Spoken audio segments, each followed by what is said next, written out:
At 18, she was forced to marry the old vampire king. The wedding night, he revealed why he chose her. The wind howled across the jagged cliffs, carrying with it the scent of the sea and the distant echo of the castle's ancient bells. High above, perched on the edge of the cliff like a sentinel of time, stood the castle of Malachar, dark, majestic, and terrifying. Its tall towers pierced the sky, shadowing the surrounding village, where the villagers spoke of the vampire king in hushed tones, calling him a legend, a curse, and sometimes a god. Inside the castle, no light flickered but the moonlight streaming through stained glass windows, painting long, colored patterns on the cold stone floors. And tonight, it seemed to reach all the way to a young girl who had never imagined her life would lead her here. 18-year-old Isolde stood at the edge of the cliff's path, her hands trembling slightly, clutching the folds of her pale blue dress. Her chest tightened with a mix of fear and anger. She had grown up in a world of rules, of expectations, of duty, but she had always dreamed of freedom, of walking in the sun without the weight of her family's debts upon her shoulders, of hearing music in the streets and not in grand halls where walls whispered secrets. But now all her dreams seemed distant, almost impossible. Today, her family had forced her into a marriage she did not choose.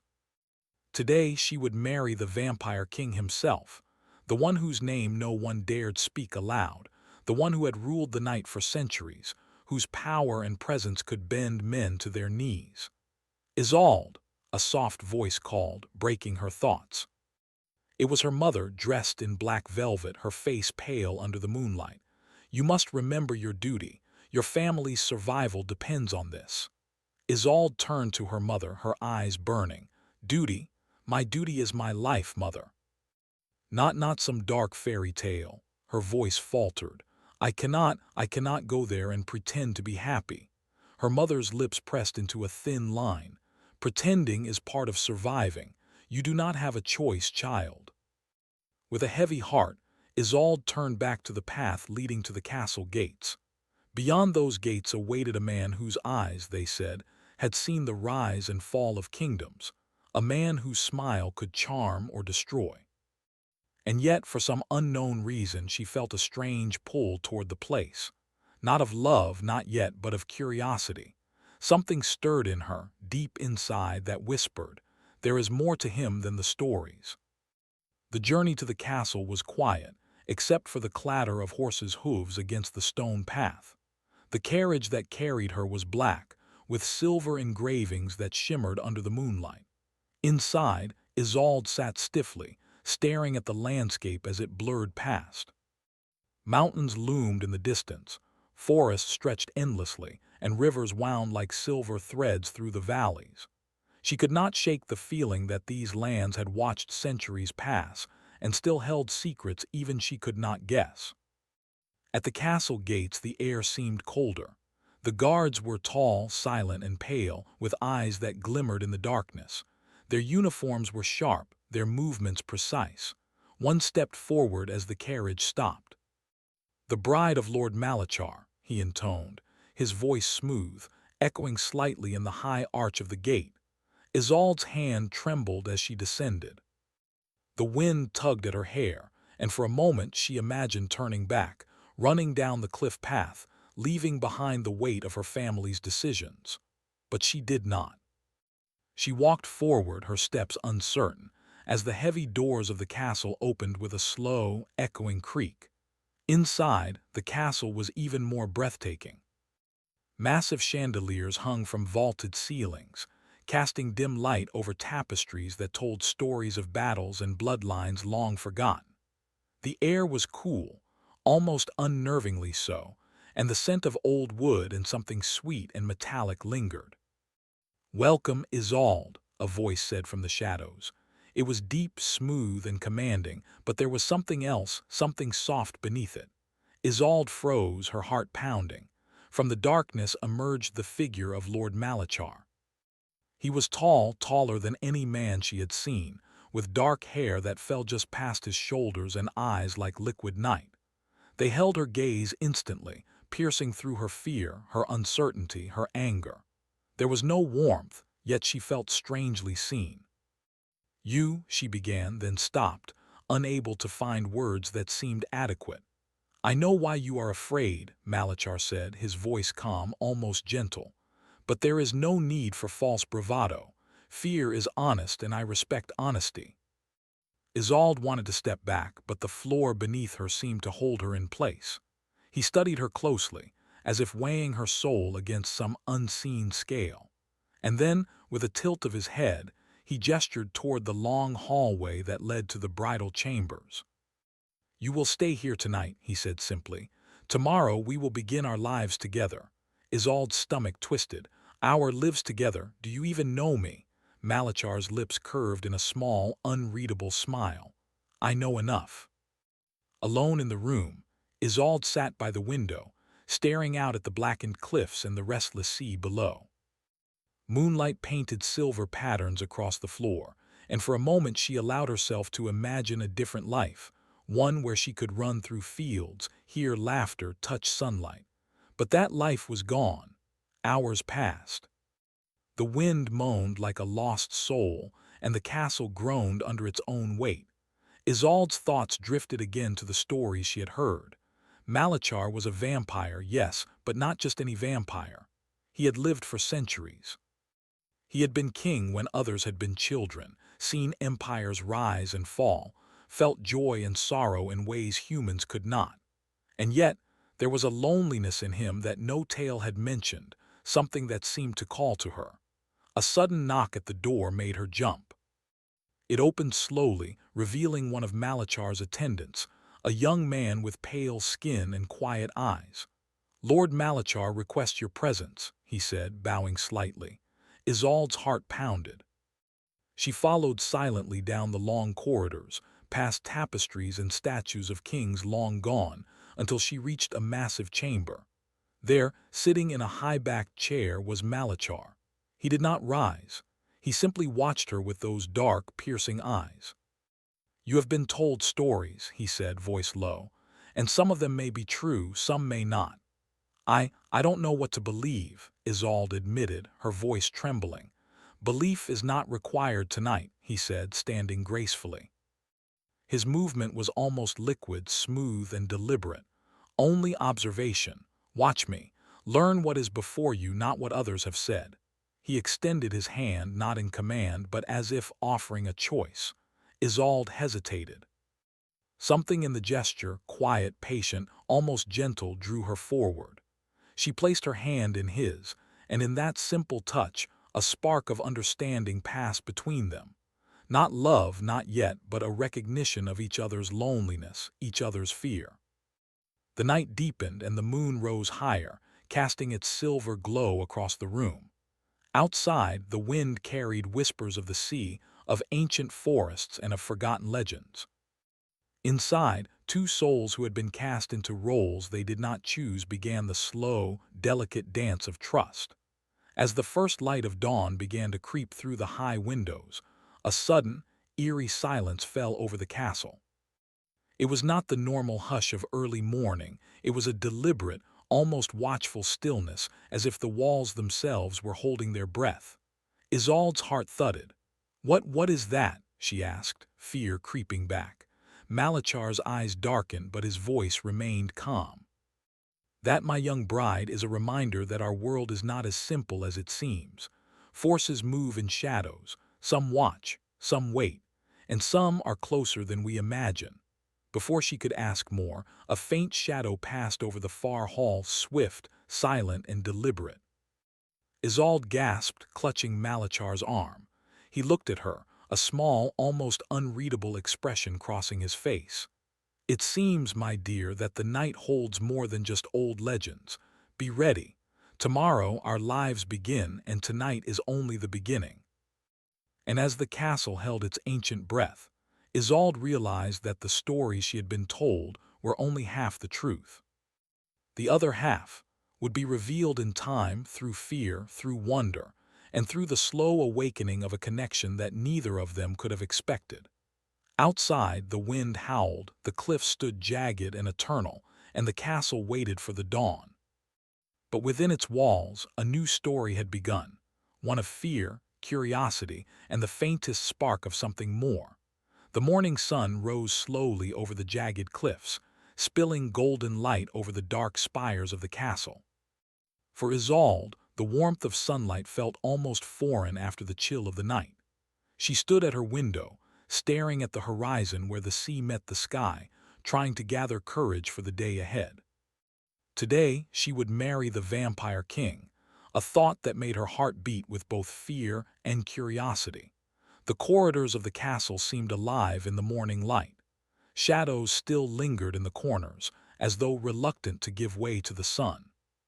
Servants moved silently, carrying trays of food and ceremonial garments. Each step Isolde took echoed against the stone walls, reminding her how far she had come from the quiet comfort of her home. A soft knock came at her door. It was her maid, a kind girl named Leora, whose calm presence had been a small comfort through the long night. "Lady Isolde," Leora said gently, "the ceremony will begin soon. You should rest before the processional." Isolde nodded, smoothing her dress.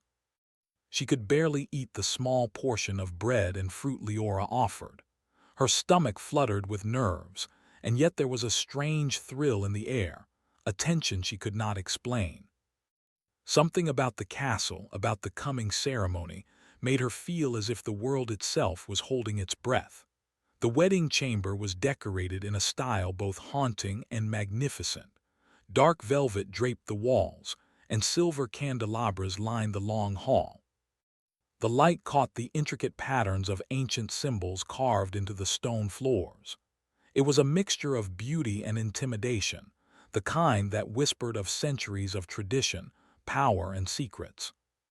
When Isolde entered the hall, she saw the assembled guests, nobles of both human and vampire blood, their faces a mixture of curiosity and solemnity. Whispers followed her as she walked down the aisle, her heart pounding. Every eye was on her, but one gaze stood out above all others. Lord Malachar sat upon his throne at the far end of the hall. Even seated, he radiated authority and presence. His dark eyes followed her, unblinking, as if he could see not just her appearance but the thoughts that fluttered behind her eyes. As she reached the foot of the throne, he rose. The movement was smooth, almost ethereal. His robe of black velvet swirled slightly as he stepped forward, and the room seemed to grow still. "You have come willingly," he said, his voice calm yet resonant. "I see no fear of me in your eyes, only uncertainty. That is acceptable." Isolde swallowed hard. I only wish to understand," she said, her voice quiet but steady. "I wish to know why I was chosen." Malachar's eyes softened ever so slightly, a gesture so subtle that most would have missed it. "You will know in time," he replied. "But some truths are only revealed when the night has fallen, and hearts are ready to see." The ceremony began. It was a mix of tradition and ritual, blending human customs with the ancient practices of vampire nobility. The priest, a silver-haired vampire whose presence was commanding yet gentle, spoke words in a language Isolde did not understand, yet somehow felt in her chest. As the vows were exchanged, Isolde could feel the weight of centuries pressing down on her. Malachar's words were not many, but each was deliberate, chosen to convey more than they seemed on the surface. "I accept you as you are, and as you will become," he said, his gaze locking with hers. In the darkness and in the light, Isolde's pulse quickened. She could not deny that there was a strange, undeniable pull toward this ancient being. His presence was powerful, yes, but it was not terrifying, not in the way she had imagined. There was a sadness in him, a loneliness that mirrored her own hidden fears. After the ceremony, the guests departed, leaving the newlyweds alone in the castle's grand chamber. The walls, filled with centuries of history, seemed to close in on her, yet she felt a strange sense of safety in Malachar's presence. He gestured for her to sit, and she did, though her hands trembled slightly. The silence stretched, filled only by the soft flicker of candlelight. "You wish to know why I chose you," he began, his tone calm, deliberate. It is not for beauty, nor for obedience, nor for any petty reason a human might imagine. You carry within you a gift, one that is rare, one that has not appeared in centuries. Isolde's breath caught. A gift, she whispered. Yes, Malachar said, stepping closer. Your blood, your lineage, contains a power that can undo a curse that has held me for centuries. It is a curse of solitude, of immortality without choice, without companionship. It is a heavy burden, and until now I have borne it alone. Her mind raced.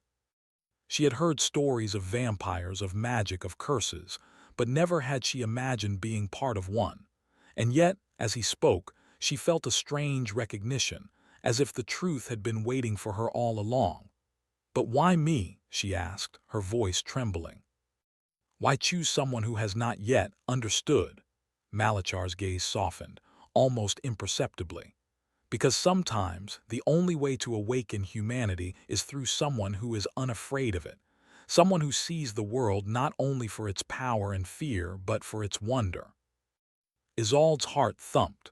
She did not fully understand his meaning, yet a spark of curiosity and something warmer, something gentler, began to grow inside her. For the first time, she saw not just a vampire king, but a being who had lived centuries and yet longed for what she had. Connection, understanding, and trust. Hours passed. The sun dipped below the horizon and darkness filled the room. Candlelight flickered against the walls, painting shifting shadows that danced across tapestries depicting ancient battles and kings long forgotten. Malachar finally spoke again. The night holds the truth of our world, he said softly. And tonight I will share with you what has been kept hidden for generations. Isolde leaned forward, her pulse quickening. She felt both fear and anticipation. What is it? She asked. He moved closer, and for a moment the centuries between them seemed to collapse. His eyes, dark as midnight, held hers with an intensity that made the room feel impossibly small. I was cursed long ago, he said, his voice low. A curse that gave me eternal life but stole my ability to choose. I became a shadow of what I once was, powerful but empty. And you are the key to breaking it. Not through magic alone, but through understanding, through trust, through acceptance of both my darkness and your courage.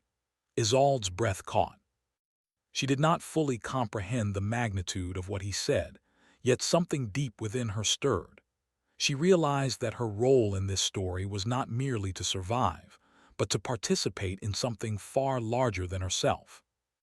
A sudden knock echoed through the chamber and both turned toward the door. A shadow moved outside, swift and deliberate. Isolde's heart skipped a beat. It seems, Malachar said, his voice calm but alert, that the night has more in store for us than conversation. He gestured for her to step behind him, and she did, feeling a strange sense of security. Though his presence was commanding, it was protective, and she understood, perhaps for the first time, that this man, feared by so many, could also be a guardian.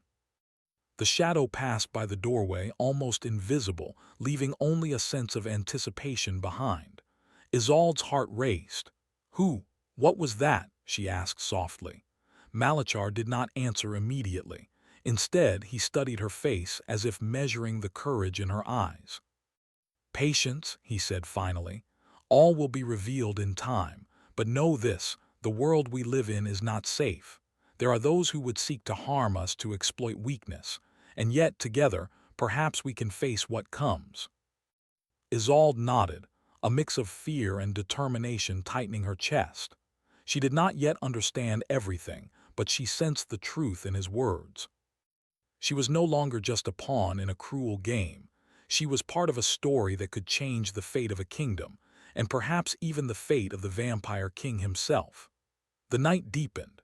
Outside, the wind carried whispers of the past, of battles long ended, of lives long lost. Inside, the castle seemed to listen, as if waiting for the next chapter to begin. And in the quiet of that room, two lives, one mortal, one immortal, began the slow, delicate dance of trust, curiosity, and something far more profound. The possibility of connection, of redemption, of a bond that could span centuries. As Isolde watched the candles flicker, she realized that tonight was not merely an ending, nor a beginning. It was a bridge between worlds, between fear and courage, between the shadow of the past and the promise of the future. The wind rose again, howling softly against the castle walls. The night held its breath, and somewhere in the shadows beyond the windows, a presence watched, waiting. Isolde's heart shivered, not from fear alone, but from anticipation. The night had only just begun. The castle was quieter than usual that morning. Even the wind seemed to move slowly, brushing across the high towers like it feared to disturb something ancient and fragile. Isolde awoke to the soft glow of dawn filtering through the tall windows of her chamber. The memory of the wedding ceremony and Malachar's words lingered in her mind. Her heart still throbbed from the realization that she was not only a bride, but also part of something far larger than herself, a story written in shadows and centuries. She dressed in a simple gown of pale cream, its fabric soft against her skin. Leora, her maid, helped her with a quiet smile. "The king requests your presence in the library," she whispered, as though even speaking loudly might awaken the walls themselves. Isolde nodded and followed, moving carefully through corridors that seemed endless. Statues of long-dead rulers lined the hallways, their eyes forever watching, as though judging every step she took. She felt a mixture of awe and unease. This castle was magnificent, but it held a weight that pressed upon her chest. When she entered the library, the sight took her breath away. Towering shelves filled with ancient tomes rose to the ceiling. Dust floated in golden streams of sunlight that filtered through the windows. Malachar was there, standing before a large, ornate desk. His presence was commanding, yet calmer than yesterday, almost thoughtful. "Good morning," he said, his deep voice echoing softly in the vast room. "Sleep has treated you well, I hope." "Yes," she replied, her voice quieter than usual. "Though I do not sleep as peacefully as I did at home." "That is understandable," he said, motioning for her to sit across from him. "This castle does not offer comfort lightly. It demands attention, observation, and respect, and soon you will see why." Isolde's curiosity burned brighter than her fear. "Why?" she asked. "Why must I be part of this?" Malachar paused, his gaze distant as though remembering centuries past. "I will tell you a story," he said, settling into a chair. "One that may explain what I cannot yet fully show you. Long ago I was betrayed by someone I trusted. That betrayal cursed me. I became immortal, yes, but not free. I lived without choice, without companionship, without true understanding of love or trust. And now you are here." She leaned forward, her hands resting on her lap. "I don't understand. How can I help?" He studied her quietly for a moment. "Because you are not like others," he said softly. "Your blood carries the ability to awaken what has been dormant in me for centuries. But more than that, your presence, your courage, your spirit, they are necessary. Not just for the curse, but for my redemption." Isolde felt a strange mixture of fear and wonder. "Redemption," she whispered. "You speak as if you have done wrong." "Yes," he admitted, his eyes darkening. "I have lived long and I have made choices that I regret. That is the truth of immortality, to watch, to endure, and to carry the weight of centuries. And yet the past can be healed if one is willing to trust another." The words hung in the air. Isolde realized that she was standing at a threshold, one she could not turn away from. She had a choice: to step into the unknown, to face the mysteries of this ancient being, and to see if trust could truly bridge centuries. Before she could speak, a sudden sound echoed through the library, a faint shuffling, like footsteps moving carefully on stone. Isolde's heart quickened. She glanced toward the tall shelves. Shadows flickered, moving in ways that seemed unnatural. Malachar noticed her gaze and tilted his head slightly. "You are learning," he said softly. "There are many who watch, some wish us harm. Others are merely curious." A figure emerged from the shadows, not threatening but deliberate. It was one of Malachar's attendants, pale-skinned and silent-eyed, carrying a small, intricately carved box. "For you," the attendant said, placing it on the table before Isolde. She opened it carefully. Inside was a pendant, a small, delicate thing shaped like a silver crescent moon. A faint glow emanated from it, soft and calming. "It is yours," Malachar said. "It is a protection, yes, but also a symbol. It will remind you of your courage and of the bond you share with me. Keep it close." Isolde touched the pendant gently, feeling its subtle warmth. "Thank you," she whispered. "But why this? Why now?" "Because, even in the smallest gestures, power and trust grow," he said.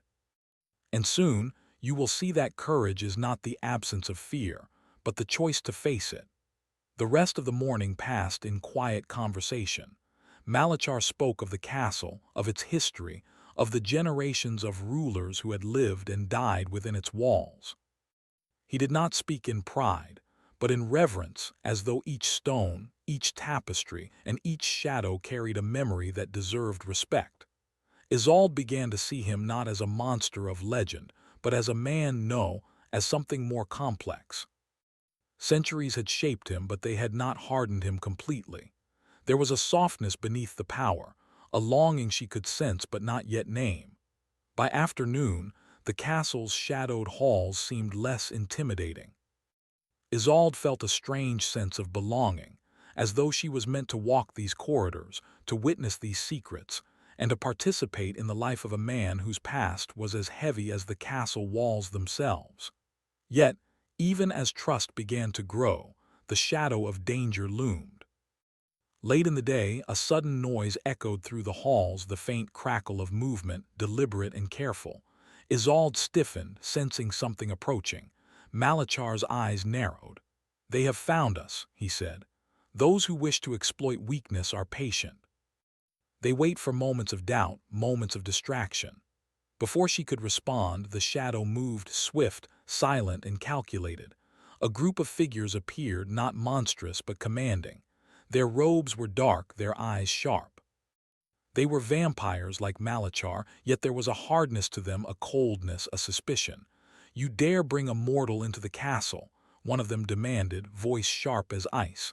"This is forbidden." Malachar did not flinch. "She is not merely a mortal," he said calmly.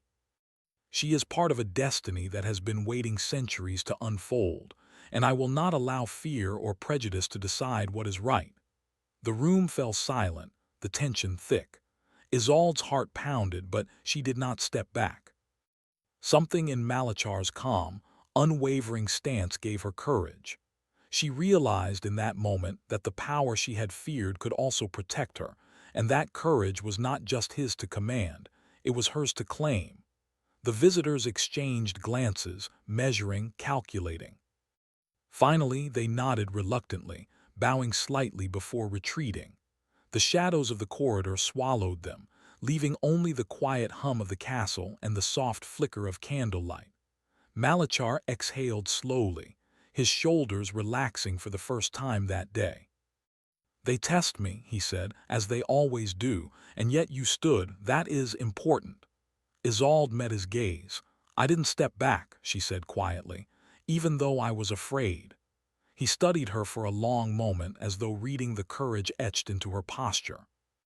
Then, almost imperceptibly, he nodded. "That is why you are here. Fear is natural, but the choice to face it, that is rare.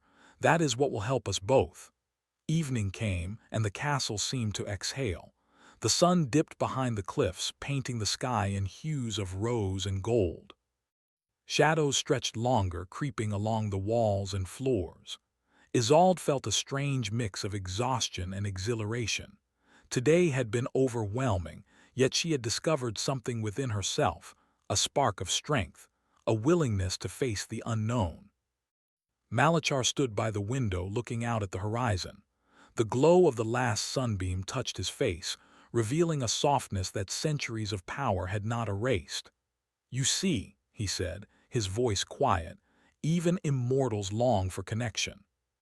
Even those who seem invincible desire understanding, and tonight we will take the first step toward it." Isolde felt her pulse quicken, anticipation and fear entwined. She understood now that her journey was not only about breaking a curse or fulfilling a destiny. It was about discovering courage, understanding trust, and embracing the possibility that even in darkness, light could be found. The night fell fully, and the castle was silent, save for the whispers of wind through the towers. Shadows shifted across the walls, and Isolde could sense them watching, waiting, observing. She did not feel afraid, not entirely. Instead, she felt ready. For the first time, she believed that she might not only survive the challenges to come, but also help shape them. And in the quiet of the castle, beneath centuries of stone and history, a bond between mortal and immortal began to deepen. A bond built on courage, trust, and the promise of redemption.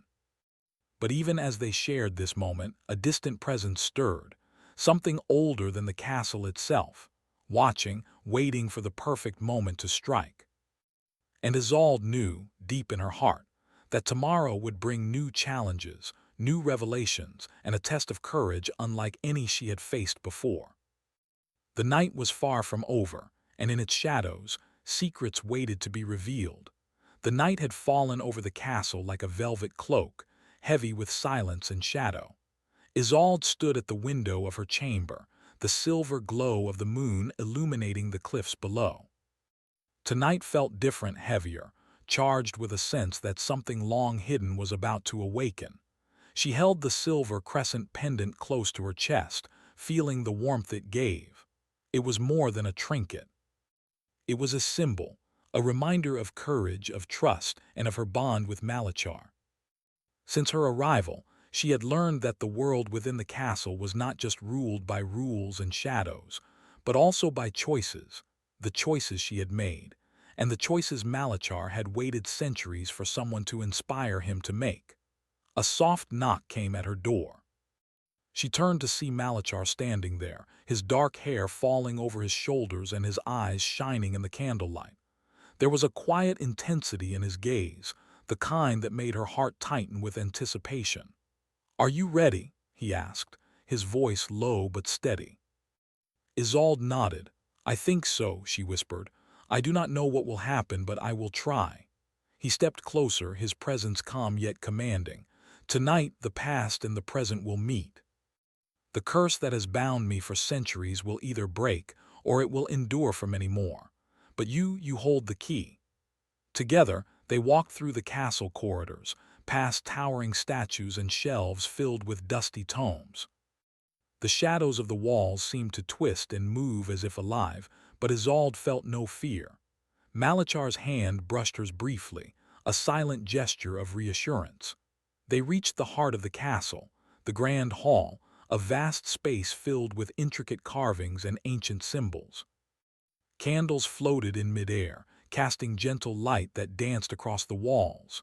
In the center lay a stone circle, etched with runes that hummed faintly, vibrating with a power older than the castle itself. "This is where it must be done," Malachar said. "The ritual to break the curse, but it is not just magic, it requires courage, trust, and willingness from both of us." Isolde stepped into the circle, feeling the faint hum beneath her feet. She glanced at Malachar, who mirrored her movements. His gaze was steady, unyielding, yet filled with something she had not seen before: hope. "Are you ready?" he asked again, gently. "I am," she replied, taking a deep breath. Malachar extended his hands, and Isolde placed hers in his.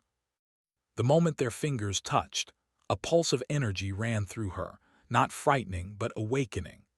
The circle glowed brighter, silver light spilling across the hall, illuminating symbols that seemed to shift and move in response to their joined will. "Focus on me," Malachar said softly.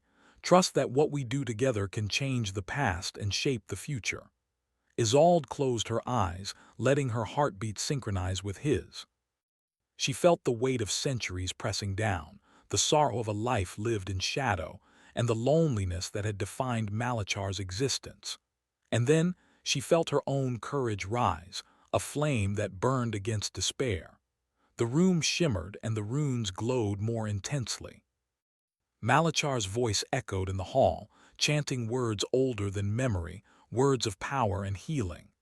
Isolde joined him, speaking in the same language, letting her voice carry her courage and intention. The energy in the circle grew, swirling around them in silver and gold, lifting and twisting like living threads. Isolde felt her fear fall away, replaced by a strange, joyful determination. She realized that the bond between them, the trust, the shared courage, was not only breaking the curse, but also weaving something new: hope, understanding, and connection. Suddenly, a shadow appeared at the edge of the circle. A presence older than Malachar himself, a figure cloaked in darkness, its eyes glowing with quiet anger. The air grew colder, heavier. The castle seemed to shiver. "You dare to challenge fate," the shadow hissed, voice like wind through stone. "You mortal and you, vampire king, think you can undo what has endured for centuries." Isolde's hands tightened around Malachar's. "We do not undo out of arrogance," she said firmly. "We choose because it is right, because courage and trust can change the world." Malachar stepped forward, standing beside her. "You have no power over this," he said. "We will not be bound by fear or the past. Tonight the curse ends and a new path begins." The shadow surged forward and the circle pulsed with light, pushing it back. Isolde and Malachar held their ground, their hands joined, their voices steady, their wills united. Energy swirled around them, lifting from the circle and spreading across the hall. And then, in a blinding flash, the shadow screamed, not in pain, but in the surrender of centuries of anger and isolation. The darkness dissolved and the hall fell silent, bathed in the soft, golden glow of candlelight. Isolde opened her eyes, her heart racing. Malachar stood before her, alive, free, and transformed. His centuries of sorrow seemed to have lifted, replaced by a calm strength she had never seen. He smiled, a real smile, warm and human. "You did it," she whispered, awe and relief filling her voice. "No," he said softly, "we did it. You gave me the courage to choose, to feel, to trust again, and in that choice the curse has been broken." Isolde felt a wave of joy and relief.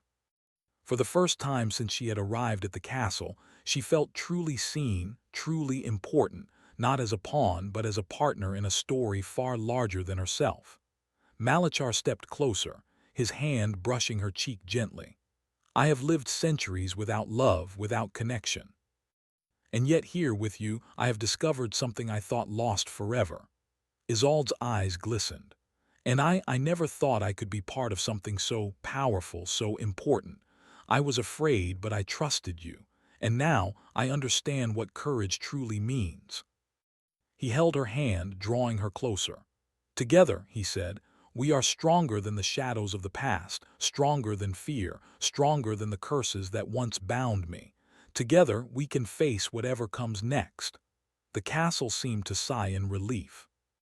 Shadows receded, walls seemed less cold, and the air felt lighter, as though the centuries of sorrow and fear had been lifted along with the curse. For hours, they remained in the grand hall, speaking softly, learning about each other, and discovering a bond neither had expected. Isolde shared stories of her childhood, her dreams, and her courage that had carried her through the first nights in the castle. Malachar spoke of centuries of loneliness, of mistakes, and of the small hope that had kept him alive. By the time dawn crept over the horizon, the castle was transformed. Not only had the curse been broken, but the lives within it had changed as well. The corridors no longer felt oppressive, the shadows no longer whispered threats. The castle had witnessed something extraordinary: the meeting of courage and trust, the redemption of a king, and the transformation of a young woman into someone remarkable. Malachar led Isolde to the highest tower, where the cliffs met the sea. The wind blew gently, carrying the scent of salt and freedom. The sun rose slowly, casting golden light across the waves. "Look," he said, his voice quiet but full of wonder. "The world is vast and full of possibilities, and we are free to shape it together." Isolde gazed out at the horizon, feeling the warmth of the sun on her skin and the gentle hand of Malachar on her back. She realized that life, even in a castle of shadows and centuries, could be bright, full of hope and full of choices. A gentle smile crossed her lips. "Yes," she said softly, "together."